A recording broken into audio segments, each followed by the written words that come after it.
I have to mind the shop.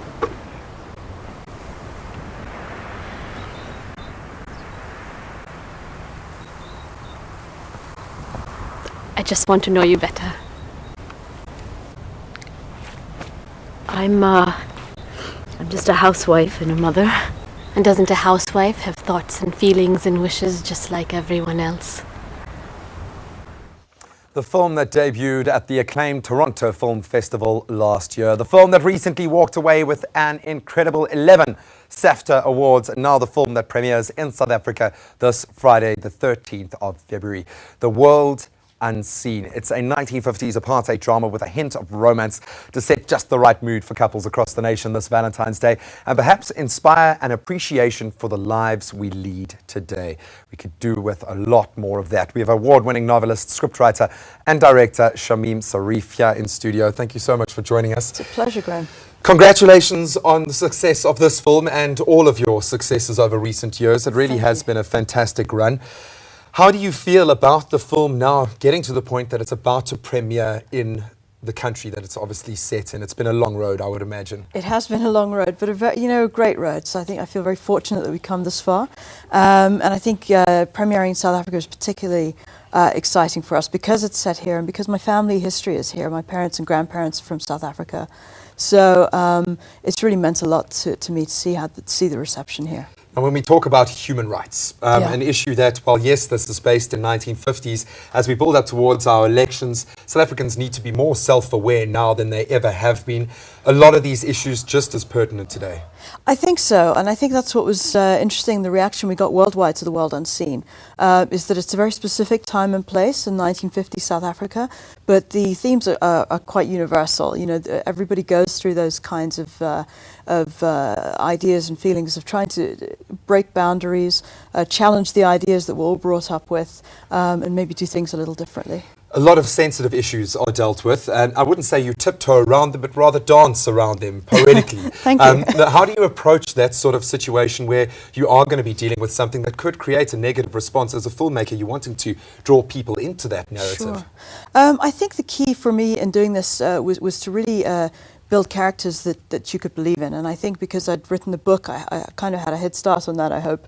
And I think when people are faced with characters that they identify with and you get into the story and feel their dilemmas and feel their emotional journey, you begin to maybe be less judgmental about some of the maybe what people are calling the more controversial aspects of the film. All right, let's take a look at one of the excerpts from that film. I came to see if Miriam would come cook for the cafe. My wife doesn't need to work. We're quite busy and there's a lot to do around the shop. No, but I'm sorry, it's not a question of me. No! Okay, take us through the situation developing in that scene. Well, we have two very different Indian women in this movie. Miriam, played by Lisa Ray, is a traditional housewife and mother. And Amina, the one who's causing a bit of a stir there, is more of a rebel, runs her own cafe, and which is kind of a grey area in a very apartheid-driven world where people can go to be who they are. So the influence that these two have on each other and the way they challenge each other to think a little differently about the world around them is really the core of the film. Just watching the way your eyes light up when you spoke about both characters, I'm guessing there's an element of yourself represented in both of these women. The process for you, seeing this through the phase of writing, developing these characters, developing this unseen world, then translating that to screen. Take us through that creative process. Well, it's been a dream for me, you know, because as the writer of the novel, you're in control of your world and you have a very strong idea of your characters.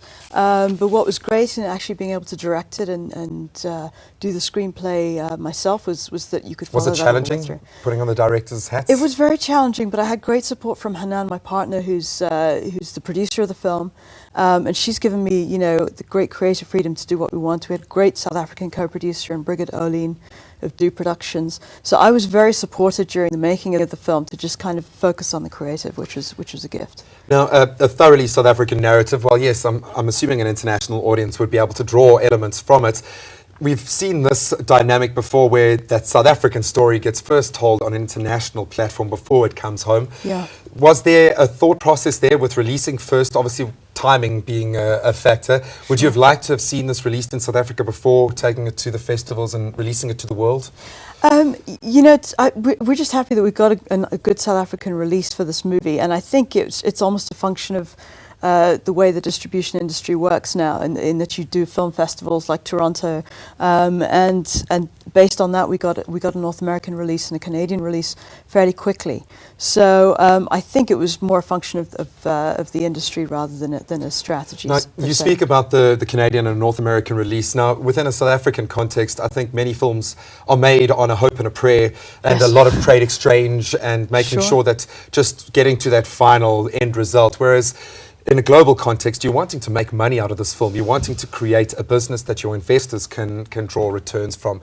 Is there a market for selling movies and distributing movies within South Africa? Gosh, I hope so. We're going to find out.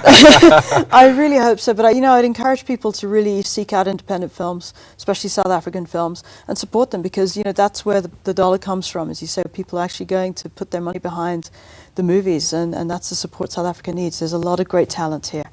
It would be great to see that supported. Are we going to see you at the launch this Friday? You are indeed. I'm going to be, there's a premiere in Joburg tomorrow, and definitely I'll be around on Friday. Thank you so much for joining us, and all the best of luck. It's been a pleasure. I hope you continue to be as blessed as you are. Thank you. I hope so too. Thanks. That was Shamim Sarif, director and screenwriter for the acclaimed World Unseen. Looks like an absolutely mesmerizing offering.